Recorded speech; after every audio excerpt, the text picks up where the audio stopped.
Deep breath. Focus on the present moment, the present now. I want you to recognize that from the vantage point of your present now, there's a divide, there's a nexus. There's everything that happened before this now, and there's everything that will happen after it.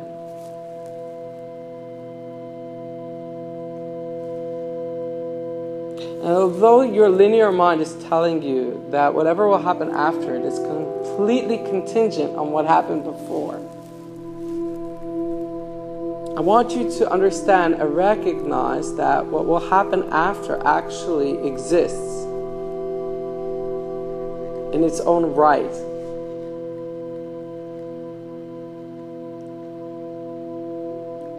From a quantum perspective, there is the future, and that future is presently playing out. And if that future is anything like the natural order of evolution, that future version has hindsight and is a bit wiser and a bit more in tune to the terrain.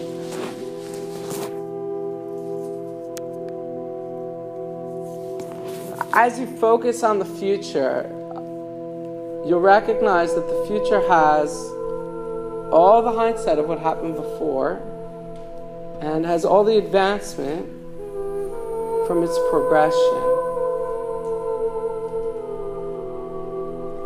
You can suddenly become aware that the future may decide to intercede, to reach out, to embrace you in your now.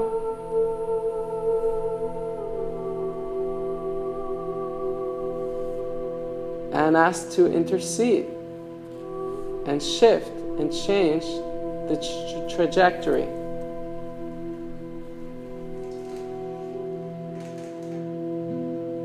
And so when an individual embraces the present now, the present moment, it's best for them to do so from the perspective of the inner child, where the inner child has no schema of how things have to go, how things have to be.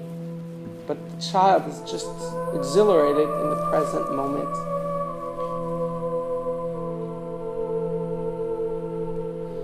And the more your mind allows for possibility and wonder, the more jurisdiction the future has to reach out and touch your soul.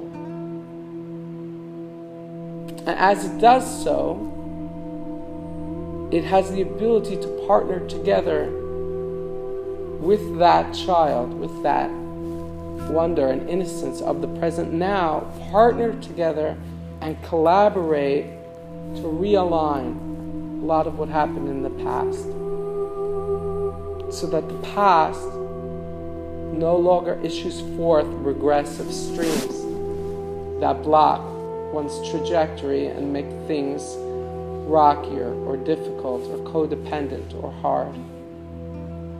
But that the future, together with the wonder of the inner child of the now, can reach out and almost comb out the knots of the past, the knots of divide, and thereby retroactively shorten the distance between the past and the future.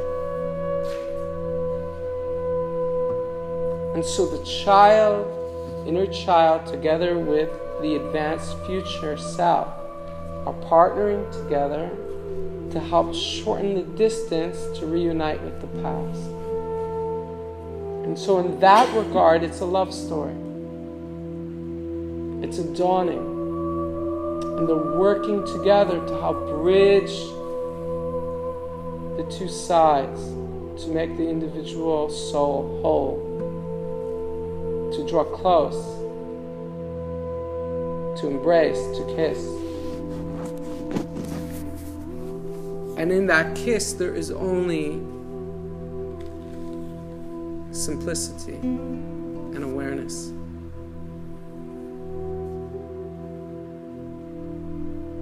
And that's what it means to be spiritual. That's what it means to be enlightened.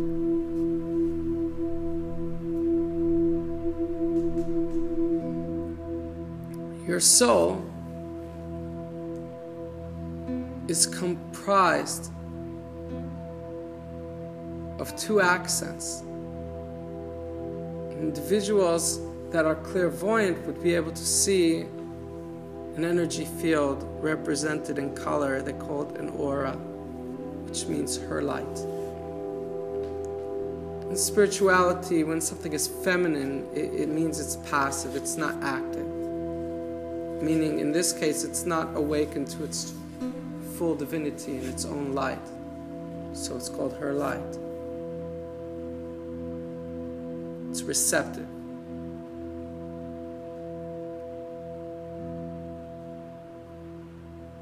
Those that are clairvoyant would say that an individual usually has a predominant color and it's accented by another color.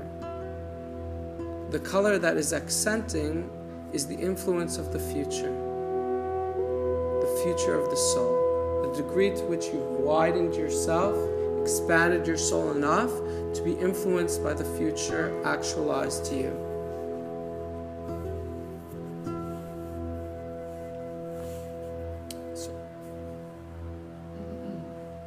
The individuals that are not awakened, predominantly there's a darker color complemented by a slight accent of a brighter color, and the brighter color represents a more simple and elementary creative vibrancy of the future,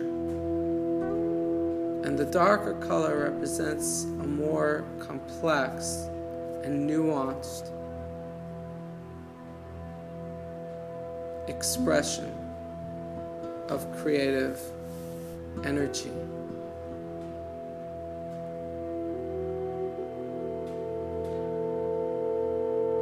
And if you think about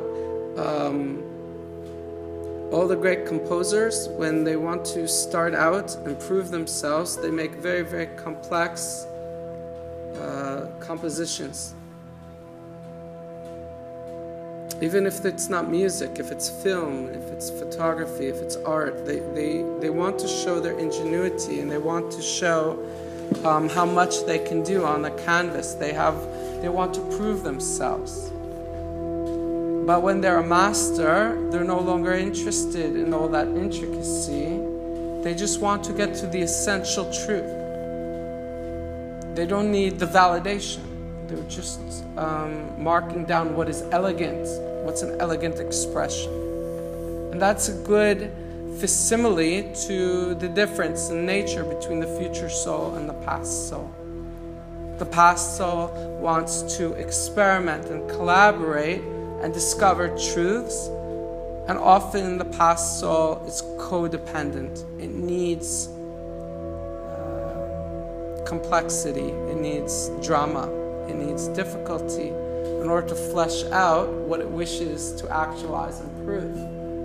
The future soul has done it already, has nothing to prove. It's not codependent. It doesn't need another party in order to accentuate what it is.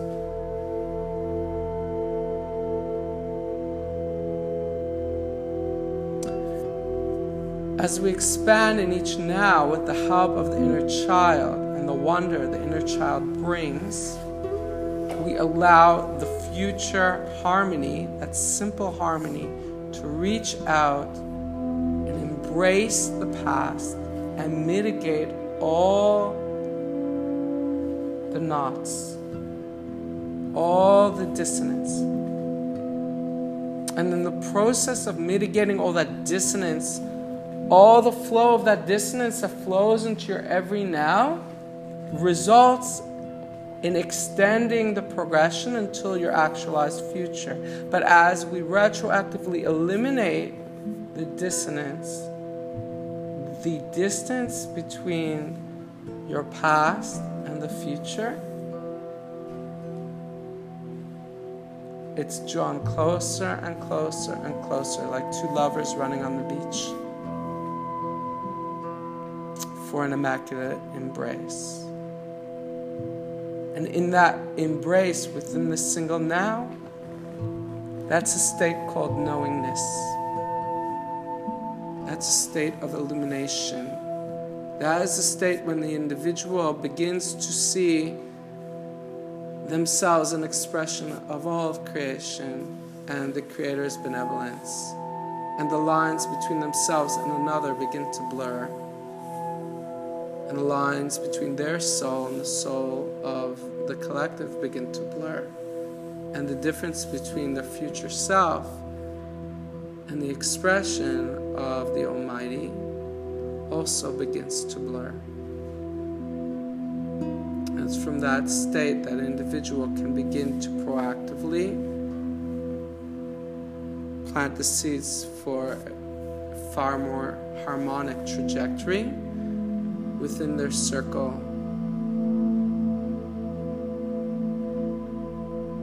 and for the collective consciousness of all.